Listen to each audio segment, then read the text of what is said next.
Hitler had refused to sanction a timely withdrawal, and the delay had cost the Wehrmacht most of their losses, in all 100,000 men and 600 precious tanks.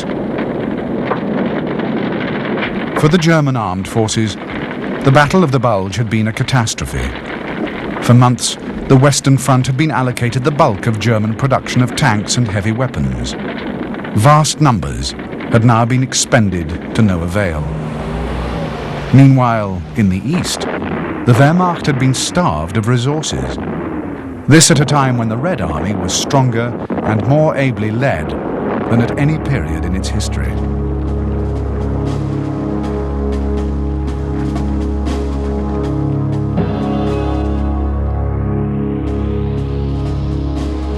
At the beginning of September 1944, 5 German army groups in the east had faced 11 fronts of the Red Army, along a line more than 1,200 miles long.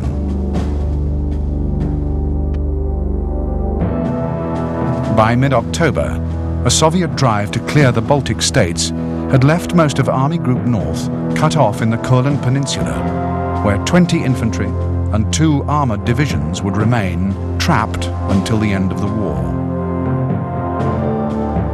To the south, 2nd, 3rd and 4th Ukrainian fronts had pushed into Romania and Hungary, and by late December had captured Belgrade and encircled the Hungarian capital Budapest. There, another 188,000 Axis troops were cut off.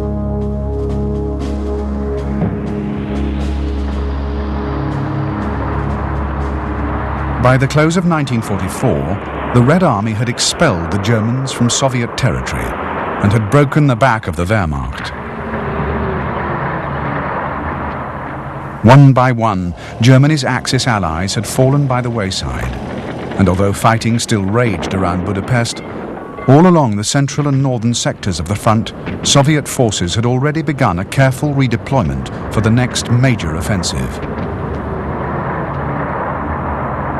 Planned for January 1945, this would be the final, all-out assault that would take the Red Army into the very heart of Hitler's Reich.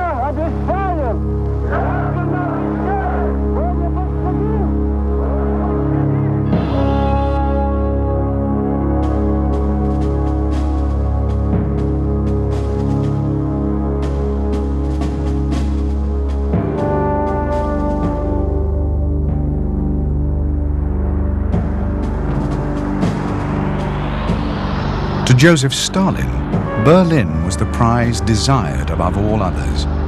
As the last refuge of Hitler, the capture of the Reich's capital would be the greatest possible symbol of victory. Stalin profoundly distrusted the Western Allies and was certain they would make a dash for Berlin at the first opportunity, in spite of their assurances. To mislead the Americans, he even claimed that Berlin had lost its significance and that the main target of the last Soviet offensive would be the city of Dresden. In fact, Stalin considered the capture of Berlin so important, he bypassed not just the Stavka, his political military council, but also the Army General Staff. Eventually, in the final stages, he himself would take command of military operations. Unlike Hitler, Stalin was usually prepared to accept the advice of his generals. He had a highly flexible and retentive mind, well suited to military affairs, and often took over briefings from commanders not showing sufficient mastery of their material. At Allied summits throughout the war, the Soviet dictator deeply impressed British and American leaders with his thorough understanding of logistics. Even with his most senior commanders, Stalin was supremely devious and manipulative. While he ordered his generals to cooperate with each other, he also contrived to spur them on by encouraging deep and bitter rivalries. At Stalin's instigation, the final drive on Berlin would be turned into a race in which commander would be pitted against commander. That the result would be a reckless expenditure of Russian lives was, to Stalin, a matter of supreme indifference.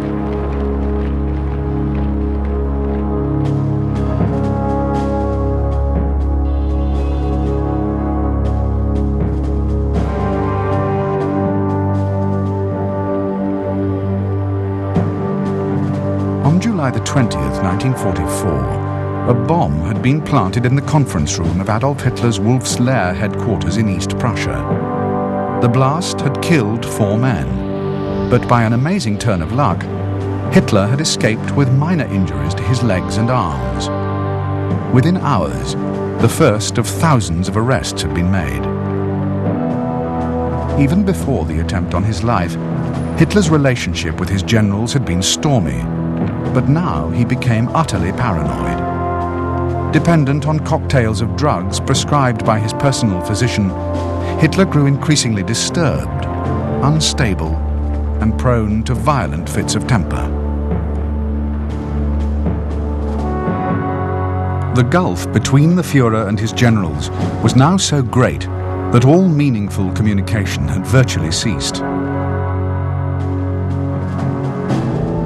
Hitler took personal control of even the minutest aspect of military operations, and his constant refrain was no withdrawal. The General Staff, desperate to gain room for operational maneuver, still the great strength of the German army, was viewed by Hitler as a collection of weak-willed and cowardly incompetents who refused to stand and fight. Hitler's response to any show of initiative in the field was to sack the offender unceremoniously. In the last 6 months of 1944, the entire army leadership on the Eastern Front had been replaced for one failing or another. The result was a complete collapse of confidence amongst senior German commanders.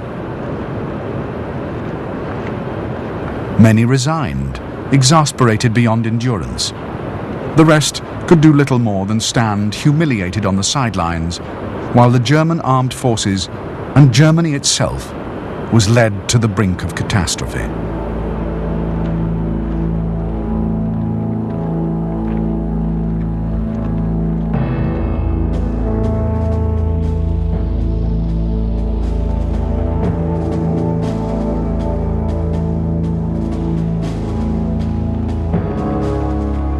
In November 1944, the Soviet General Staff had outlined its plan for the greatest campaign in military history.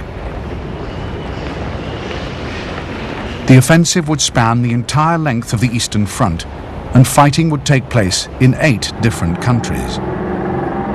In spite of the gigantic scale of the planned offensive, the Red Army estimated it would take just 45 days to achieve its objective, the capture of Berlin, the city that Stalin had called the lair of the fascist beast. Unusually, Stalin did not invite his front commanders to a conference where operations and tactics would be discussed.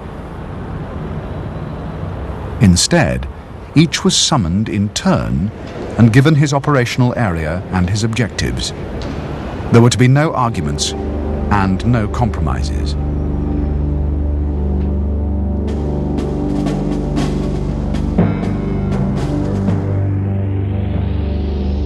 Of the 9 Soviet fronts which would take part in the Great Offensive, the 2 mightiest, first Belarusian and first Ukrainian, were chosen to spearhead the drive to Berlin.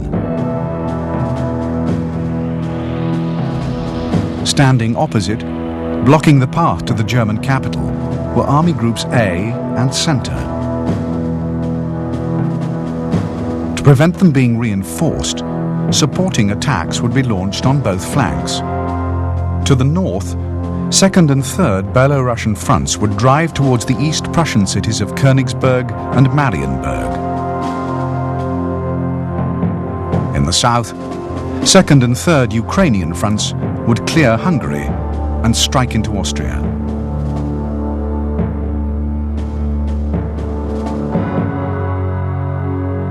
In the main thrust, 1st Belarusian would drive along a narrow front towards the Polish city of Poznan. At the same time, 1st Ukrainian would strike towards Breslau. Secondary waves of tank armies would then pour through the gaps in German